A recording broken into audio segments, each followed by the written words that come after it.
Hey everyone, and welcome to my channel. Today I'm going to be talking about how to block people from booking on Setmore.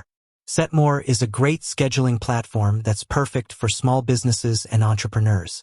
It's easy to use and it has a lot of great features. But there are times when you might want to block certain people from booking appointments. Why would you want to block someone from booking on Setmore? There are a few reasons why you might want to block someone from booking on Setmore.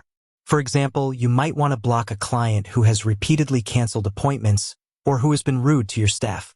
You might also want to block a competitor who is trying to book appointments with your clients. How to block someone from booking on Setmore. Blocking someone from booking on Setmore is easy. Just follow these steps. Log in to your Setmore account. Click on the Settings tab. Click on the Blocked Users tab. Enter the email address of the person you want to block. Click on the Add button. Once you have blocked someone from booking on Setmore, they will not be able to book any appointments. They will also not be able to see your availability calendar. Additional tips. Here are a few additional tips for blocking people from booking on Setmore. You can block multiple people at once.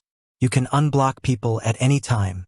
You can set up a custom message that will be displayed to blocked users when they try to book an appointment. I hope this video has helped you learn how to block people from booking on Setmore. If you have any questions, please leave a comment below. Thanks for watching. I hope you found this video helpful. If you did, please give it a thumbs up and subscribe to my channel for more videos like this. 1.